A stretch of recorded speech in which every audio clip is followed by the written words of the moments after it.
오늘은 우리가 호세아 15번째 시간으로 새같이 날아가리라 라는 제목으로 같이 말씀을 나누도록 하겠습니다. 오늘 시작은 하나님께서 옛적에 라는 표현으로 시작을 합니다. 그 이유는 하나님께서 과거에 이스라엘 백성들을 하나님의 언약의 백성으로 택하셨던 때를 추억하시는 말씀으로 시작하기 때문에 그렇습니다. 하나님께서 이스라엘 백성들을 이 옛적에 만나실 때 그 만남이 어떻게 기뻤는가? 광야에서 포도를 만남같이 기뻤고 무화과 나무의 처음 열매를 봄같이 기뻤다라고 말씀하셨어요. 광야에서 포도를 만난다는 것은 불가능한 일입니다. 왜 그런가 하면 광야에는 포도나무가 없기 때문이에요. 그렇기 때문에 전혀 기대하지 않고 전혀 생각지도 않는, 그러나 그런 곳에서 포도를 만남같이 그렇게 기쁘고 즐거움이 참 갑자기 찾아오듯이 그런 기쁨이 찾아왔다는 거예요. 그리고 처음 익은 무화과 열매가 얼마나 먹음직스럽겠어요. 요즘이야 하우스가 있으니까 제철 음식이 아니어도 다 나오지만 예전에는 그런 게 없잖아요. 그러니까 제철 음식은 그때가 돼야 되는데 그때까지 기다리다가 첫 열매가 딱 맺혀지는 걸 보면 얼마나 보기 좋고 얼마나 기분이 좋고 그리고 얼마나 먹음직스럽겠어요. 그런 것처럼 하나님이 이스라엘을 만나셨을 때 그렇게 기쁘셨다 그렇게 말씀하세요. 마치 결혼해서 자녀를 처음 낳아서 그 자녀를 보면 말할 수 없는 기쁨과 즐거움이 있듯이 하나님께서 이스라엘 백성들을 처음 만나셨을 때 그렇게 기뻤다라고 말씀하세요. 그 이유는 이스라엘 백성들이 무엇인가 대단한 존재였기 때문은 아니에요. 신명기 7장 7절에 보면 하나님이 이렇게 말씀하세요. 여호와께서 너희를 기뻐하시고 너희를 택하심은 너희가 다른 민족보다 수요가 많기 때문이 아니니라. 너희는 오히려 모든 민족 중에 가장 적으니라. 여호와께서 다만 너희를 사랑하심으로 말미암아 또는 너희 조상들에게 하신 맹세를 지키려 하심으로 말미암아 자기의 권능의 손으로 너희를 인도하여 내시되 너희는 그 종되었던 집에서 애굽 왕 바알의 손에서 속량하셨느니라. 하나님께서 이스라엘을 택하시는데 이스라엘을 택하신 이유, 수요도 많은 것도 아니고 그들이 무엇인가 하나님을 기쁘시게 할 만한 존재이기 때문이 그런 건 아니라는 거예요. 하나님이 그들을 택하신 이유는 그들이 지극히 작은 자였기 때문이라 라고 말씀하세요. 그리고 하나님께서 그 조상들에게 맹세하신 그 맹세로 인하여 그들을 택하셨다라고 말씀하세요. 그렇기 때문에 하나님이 이스라엘 백성들을 택하신 것은 하나님의 일방적인 선택이신 거예요. 마치 이 누가복음 15장에 보면 비유가 3가지가 연속해서 나와요. 이 잃은 양 비유와 잃은 드라크마 비유와 그리고 잃은 아들의 비유가 연속해서 3번이 나옵니다.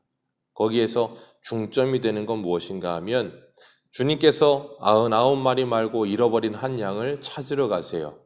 그리고 잃어버린 드라크마 비유도 그 동전 한 입을 집안에서 잊어버리면 주인이 그것을 찾을 때까지 찾아요. 그리고 잃은 아들 비유도, 탕자 비유도 집 나간 탕자가 돌아올 때까지 아버지가 뭐예요? 집 밖에 나가서 항상 그 아들을 기다려요. 그래서 그 아들을 찾아오지요.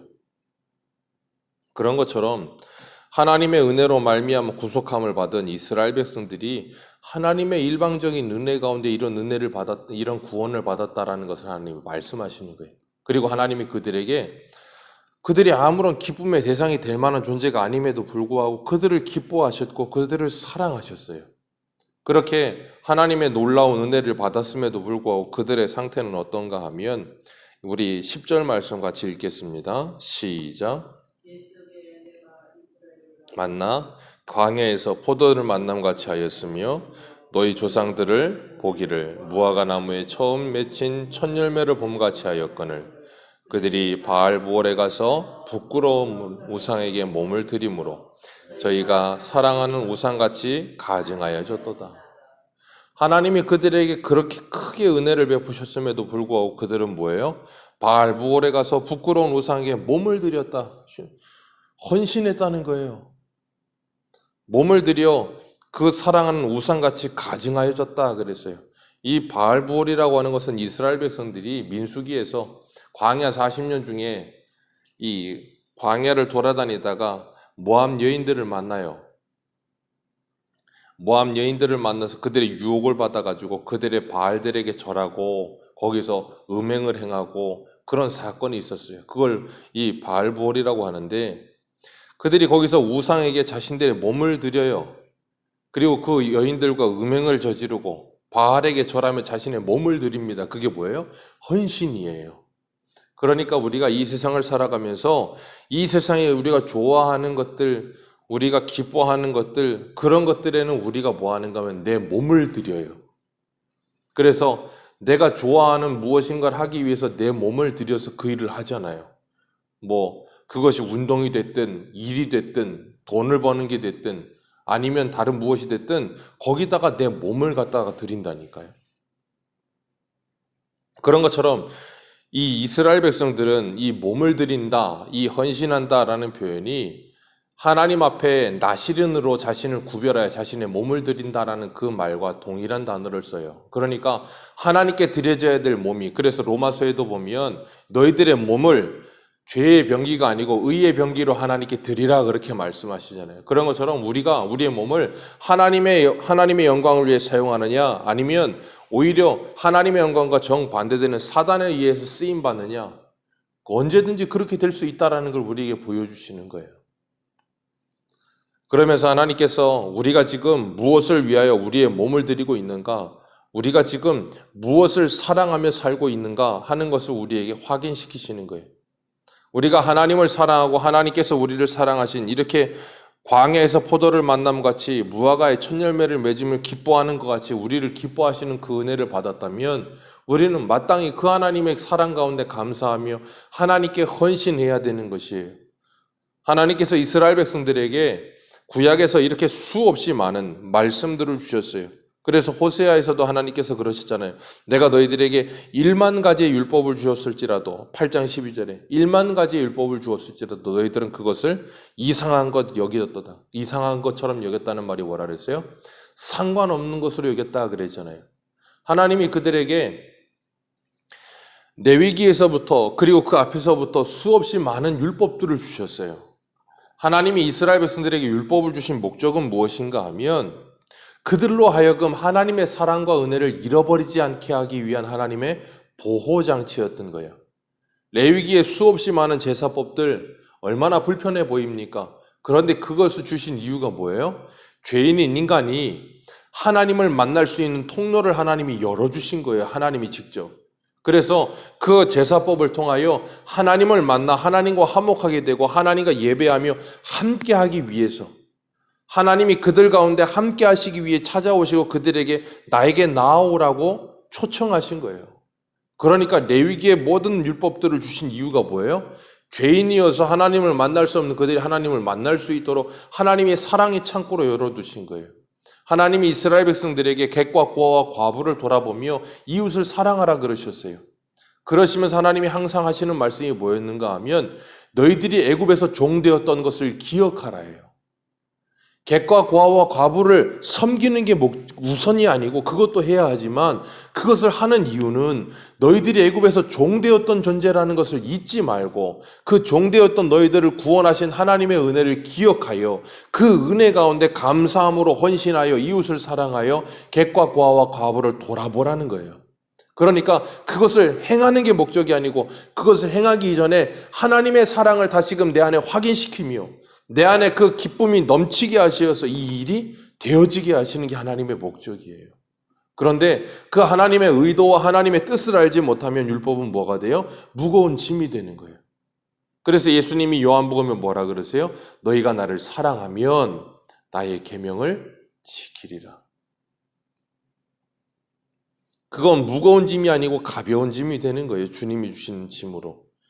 그렇게 하나님을 기뻐하며 즐거워하기를 원하셨는데 그러지 않고 오히려 우상을 가까이하며 우상과 함께하며 우상에게 몸을 들여 사랑하는 우상같이 가증하여졌도다 그렇게 말씀하세요.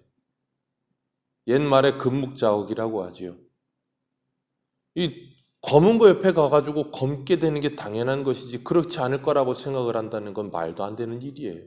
우상에게 가까이 가서 우상같이 똑같이 되는 건 당연한 일인 거예요. 죄를 지으면서 나는 죄인처럼 되지 아니하냐? 아니요. 그래서 주님께서 뭐라 그러세요? 악은 그 모양까지도 버려라. 오늘 11절에 그 은혜를 잃어버리고 그 사랑을 잃어버린 이스라엘 백성들이 에브라임의 영광이 새같이 날아가리라 그러셨어요.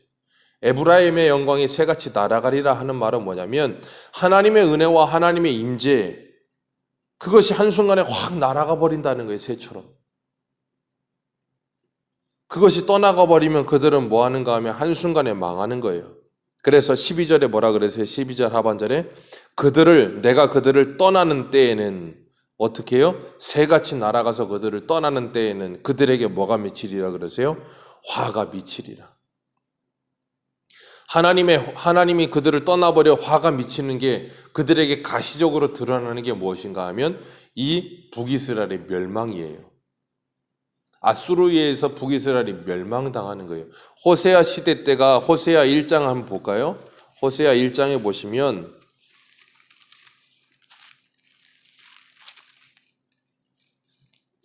호세아 1장 1절에 보면 우시야와 요담과 아하스와 히스기야가 이어 유다의 왕이 된 시대 곧 요아스의 아들 여로보암이 이스라엘 왕이 된 시대에 부엘의 아들 호세아에게 임한 여호와의 말씀이니라 그랬어요.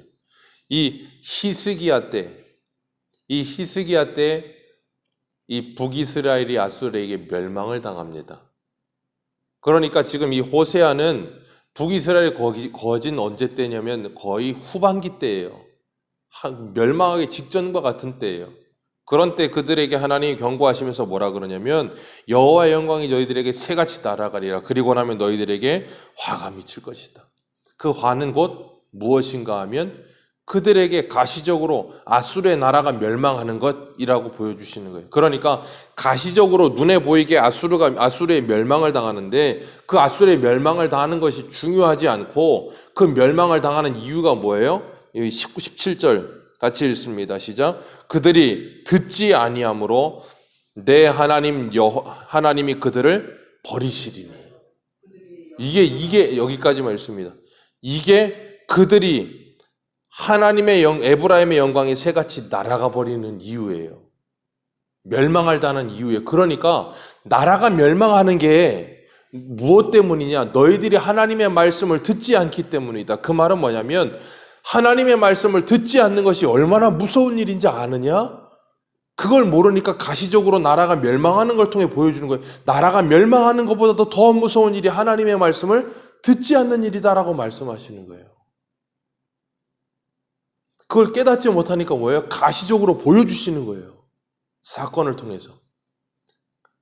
그런데도 불구하고 그것을 두려워하지 않지요. 그래서 이사야 30장 11절에 보면 이렇게 말해요. 너희는 바른 길을 버리며 첩경에서 돌이키라. 이스라엘의 거룩하신 일을 우리 앞에서 떠나시게 하라 하는도다. 하나님 우리 떠나셨으면 좋겠다. 하나님 떠나면 어떻게 된다고요? 화가 미쳐서 나라가 멸망하는 거예요. 그걸 뭐 하지 않아요? 두려워하지 않아요. 왜? 그게 뭔지 아직 모르니까. 그렇게 어리석은 일을 아무렇지도 않게 말하고 살아가는 겁니다. 그래서 화가 미치게 되는데 어떻게 되는가 하면 이 13절에 내가 보건대 에브라임은 아름다운 곳에 심긴 두로와 같으나 그랬어요. 아름다운 곳에 심긴 두로와 같은데 그들의 자녀들은 어떻게 해요? 살인하는 자들에게 어떻게 된다? 끌려갈 것이다. 왜요? 화가 미쳐서. 이유가 뭐라고요? 그들이 하나님의 말씀을 듣지 아니함으로 나라가 멸망하여 살인자들에게 끌려갈 것이다. 참 얼마나 무서운 말씀입니까? 그래서 13절에 그 자식들은 살인자들에게 끌려가리라. 그리고 14절에 호세아가 이렇게 기도해요. 여호와여 그들에게 주소서 무엇을 주시려나이까? 그리고 하는 말 아이 베지 못하는 태와 젖없는 유방을 주시옵소서. 아이를 베지 못하는 태를 주시옵소서. 왜 그렇게 기도할까요? 13절에 뭐라 그러세요?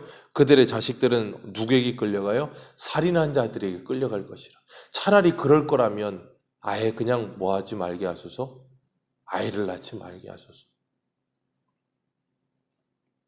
그 모든 악을 행함으로 말미암아 그들이 어떻게까지 되는가 하면 15절에 보면 그들의 행위가 악함으로 그 집에서 그들을 쫓아내며 다시 사랑하지 아니하리라. 그 집에서, 그 말은 뭐냐면 여호와의 집에서 그랬는데, 이 여호와의 내 집에서 그 표현은 어딘가 하면 하나님께서 약속하신 가나안 땅을 말하는 거예요. 하나님이 아브라함에게도 네 후손에게 이 땅을 주리라 그러셨는데, 그러나 아직 그 땅에 죄가 관영하지 아니하여, 그런 표현을 써요. 그러니까 그 땅의 원주민들의 죄가 관영하지 않아서 그 땅에 아직 그들을 토하여 내치지 않았다 그러세요. 그러니까 이스라엘 백성들이 가나안 땅에 들어가는데, 가나안 땅에 들어가서 이 가나안 땅 원주민들을 다 쫓아내잖아요. 전쟁에 승리하고. 그러는 이유는 그 가나안 땅에 있는 그들의 죄가 하나님이 정하신 그때에 그 가득 찼기 때문에 그들이 심판을 받아 쫓겨나가는 거예요. 그래서 이스라엘 백성들도 북이스라엘에게 멸망하고 남유다에게 멸망하는 이유가 뭐예요? 그 죄가 가득 차서 관영하여 하나님이 그 땅이 그들을 토하여 내친다. 하나님이 그들을 뭐한다? 심판하신다는 거예요. 그래서 내 집에서 그들을 쫓아내며 다시는 그들을 사랑하지 아니하리라. 이 얼마나 무서운 하나님의 말씀입니까? 그래서 16절 같이 읽습니다. 시작.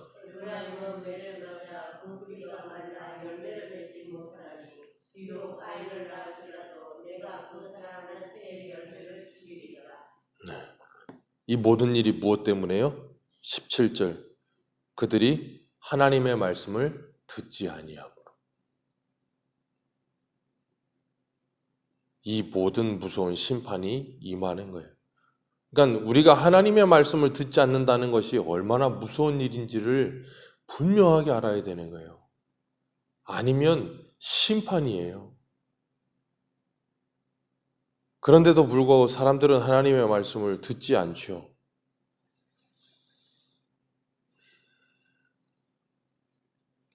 하나님의 구속의 은혜를 진정으로 안다면 하나님께 자원하여 헌신하는 삶을 새벽 이슬 같은 주의 청년들과 같이 나와서 주님 앞에 헌신하는 삶을 살게 되어 있어요. 왜요? 사랑하기 때문에. 우리는 내가 사랑하는 대상을 위해서 헌신하며 삽니다. 세상에 이 도박을 좋아하는 사람들은 도박을 위해서 자신의 몸을 헌신해요. 밤이 새도록 몇 날 며칠 밤이 새도록 헌신합니다. 자기 몸이 충이 나도 헌신해요. 예전에 이 PC방이 처음 나왔을 때 그때는 PC방에서 사람이 죽어나갔어요. 9시 뉴스에도 나오고 그랬습니다. 왜냐하면 PC방에서 일주일 열흘 20일씩 밤을 새는 거예요. 그러니까 사람이 거기서 죽어나가요. 왜 그래요? 자신의 몸이 죽어나가도 거기에 헌신하는 거예요. 우리가 하나님을 사랑한다면 하나님의 나라를 위하여, 하나님의 영광을 위하여 죽도록 충성하며 헌신하게 될 거예요. 헌신은 내가 무엇을 해야지 하고 결단하고 뭐 걸기대회를 해서 헌신하는 게 아니에요. 내가 사랑하는 대상에게 자연스럽게 우러나와 나타나지는 현상이에요. 하나님께서 우리에게 찾아오시어서 우리에게 하나님의 아들이신 예수 그리스도를 주셨어요. 그 예수 그리스도의 십자가에 내어주시고 우리를 사랑하셨습니다. 그리고 그 예수님은 임마누엘의 주님이 되셔서 우리와 세상 끝날까지 함께 하시는 주님 되시겠다 그러셨어요. 그런데 여기 보면 하나님께서 뭐라 그러세요? 15절에 내가 그들을 다시는 사랑하지 아니하리라. 이게 하나님의 본심은 아니에요. 우리 호세아 1장 한번 볼까요? 호세아 1장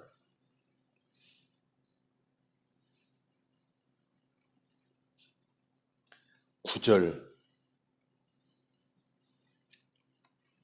호세아 1장 9절 같이 읽겠습니다. 9절하고 10절입니다. 시작. 여호와께서 이르시되 그의 이름을 거룩이라 하라. 너희는 내 백성이 아니요 너희는 너희 하나님이 되지 아니할 것이니라. 하나님께서 헤아릴 수도 없고 셀 수도 없을 것이며 전에 그들에게 이르기를 너희는 내 백성이 아니라 한 그곳에서 그들에게 이르기를 너희는 살아계신 하나님의 아들들이라 할 것이라. 하나님께서 여기서 뭐 하세요? 9절에 너희는 내 백성이 아니요 나는 너희 하나님이 아니라 그렇게 선언해 버리세요. 그리고 나서 10절에 뭐라 그러세요? 그러나 이스라엘 자손의 수가 바다의 모래같이 헤아릴 수도 없을 것이며 전에 그들에게 이르기를 너희는 내 백성이 아니란 그곳에서 너는 내 백성 아니고 나는 너희 하나님 아니다 말씀하신 그곳에서 그들에게 이르기를 너희는 살아계신 하나님의 아들들이라 할 것이다. 이게 뭐예요? 하나님의 사랑이요. 어떤 사랑이요? 하나님의 불붙는 사랑이요. 하나님께서 이렇게 말씀하시는 이유가 뭐예요? 정말로 하나님께서 그들을 버리시기 위해 이렇게 말씀하세요? 아니에요. 부모가 자녀를 혼낼 때 나가, 필요 없어 너 같은 자식은. 그러면 정말로 그런 말을 정말로 필요 없어서 나가라고 그런 말을 하는 거죠? 세상에 그럴 부모는 없다고요. 그 자식이 그 잘못을 뉘우치고 돌아와서 잘못했다고 말을 하고 부모에게 용서를 빌기를 바라는 마음으로 그러 가르치는 거라고요. 하나님이 이렇게 표현을 하시고 오늘 본문에도 내가 그들을 다시는 사랑하지 아니하리라 하시는 이유가 뭐라고요? 그들이 하나님 앞에 돌이키지 않고 우상과 같이 가증하게 되어버려서 하나님의 말씀에 귀가 닫혀버린 그들에게 하나님이 뭐 하세요? 그렇게 무섭게 경고하시는 거예요. 왜요? 하나님의 말씀을 들어야 하니까. 그래서 이사야 55장 2절과 3절에 이렇게 말씀하세요. 내게 듣고 들을지어다. 그리하면 너희가 좋은 것을 먹을 것이요 너희 자신들이 기름진 것으로 즐거움을 얻으리라. 너희 귀를 기울이고 내게 나와 들으라. 그리하면 너희의 영혼이 살리라. 내가 너희를 위하여 영원한 언약을 맺으리니 곧 다윗에게 허락한 확실한 은혜니라. 영원한 언약, 다윗에게 언약한 확실한 은혜. 그게 뭐예요? 하나님이 사무엘사에서 7장에서 다윗에게 확실한 언약을 주셨지요. 그게 어떤 언약이에요? 소금 언약. 내가 네 자식은 사울과 같이 줬다가 뺏지 않고 뭐한다? 반드시 그를 내가 버리지는 않지만 뭐 한다 그랬어요? 사람 막대기와 인생 채찍을 써서 그들을 돌이켜낼 것이다. 그 확실한 언약을 주리라. 그러니 뭐 해라? 들어라. 그래서 듣는 게 복이에요. 듣는 만큼 믿습니다. 듣는 만큼 잘하는 거예요. 여호와의 말씀을 들어야 되는 거예요. 어저께도 우리가 에스겔 하면서 말씀드렸잖아요. 에스겔에게 하나님의 말씀이 어떻게 들려요? 마음으로 듣고 귀로 들어. 그렇게 성령께서 우리의 마음을 열고 귀를 열어 하나님의 말씀을 듣게 될 때 우리는 뭐 하게 되는가 하면 회개의 역사가 일어나게 되는 거예요. 그래서 베드로전서 4장 17절에서 19절에 이렇게 말씀하세요. 하나님의 집에서 심판을 시작할 때가 되었나니. 어디서 심판을 시작해요? 하나님의 집에서. 만일 우리에게 먼저 하면 하나님의 복음을 순종치 아니하는 자들의 그 마지막은 어떠하며 또 의인이 겨우 구원을 얻으면 경건치 아니한 자와 죄인들이 어디에 서리요? 그러므로 하나님의 뜻대로 고난을 받는 자들은 또한 선을 행하는 가운데 그 영혼을 미쁘신 창조주께 의탁할지어다. 하나님의 심판은 하나님의 집에서부터 시작됩니다. 하나님의 집에서 시작이 되어서 뭐 하는가 하면 그들을 심판하시는 거예요. 그래서 오늘도 하나님의 심판은 우리에게 임하고 있는 거예요. 어떻게 해요? 하나님의 말씀으로 임하고 있는 거예요. 하나님의 말씀으로 우리를 심판하시면서 우리들의 죄를 율법이 지적하는 거예요. 그래서 우리로 하여금 뭐 하게 하세요? 예수 그리스도에게로 계속해서 우리를 뭐예요? 이끌어가는 거예요. 회개하게 만드시는 거예요. 계속해서. 돌이키게 만드시는 거예요. 내 죄에서부터. 그래서 이사야 30장에는 뭐라 그러셨어요? 다시는 너에게 스승을 숨기지는 않을 것이지만 고생의 떡과 환난의 물을 먹게 하실 것이다. 그러면서 네 뒤에서 그 스승의 소리가 들려서 좌로나 우로나 치우칠 때마다 뭐라 그러신다고요? 그것은 정로가 아니니 이리로 가라 하며 정로를 가르치시고 그 성령께서 우리로 하여금 우리 속에 있는 은과 금을 부어 만든 우상들을 더러운 물건 버리도록 내어 던져버리게 하시리라. 하나님이 우리 속에 찾아오시어서 그 새 언약으로 말미암아 우상같이 되어버린 우리들을 뭐예요? 다시 회복시켜 내시겠다는 거예요. 수술해 내시겠다는 거예요. 그래서 우리들을 하나님의 백성 만드시고야 마치겠다는 게 그게 하나님의 은혜예요. 하나님의 언약입니다. 그 하나님께서 오늘도 우리를 붙들고 계시는 줄 믿으시길 바랍니다. 그리고 오늘도 그 하나님의 말씀을 듣게 되시길 축복합니다. 주님 말씀하세요. 귀 있는 자는 성령이 그들에게 하시는 말씀을 들을지어다. 교회만 듣습니다. 성도만 듣습니다. 하나님의 택함을 받은 백성들만 그 말씀이 들립니다. 그 말씀이 들리는 자는 돌이켜 하나님께로 다시 돌아가는 거예요. 우리들이 제가 늘 말씀드리지만 성도는 죄 안 짓는 사람 아니에요. 그렇다고 죄 지으라는 말씀도 아니에요. 우리가 죄 안 짓기 위해 피나는 노력을 하며 싸워야 하지만 우리는 육신을 입고 있기 때문에 넘어질 수 있다고요, 얼마든지. 그러나 넘어지지만 하나님이 우리에게 말씀하시고 지적하실 때마다 그 말씀이 들려 보여요. 내 죄가 거듭난 양심, 내 죄를 자꾸 찔러 돌이키게 만들어내는 거예요. 그래서 더 주님께 가까이 가고 우상과 같이 되어버렸던 우리들이 더 주님께 가까이 가서 예수 그리스도를 닮아가며 하나님의 영광을 위해 살아가게 되는 그리스도의 제자가 될 줄로 믿습니다. 우리 모두가 그렇게 변화되어 정말 하나님의 말씀을 들으며 하나님의 영광을 위해 살아가는 복된 하루와 일생 되시길 축복합니다. 기도하겠습니다.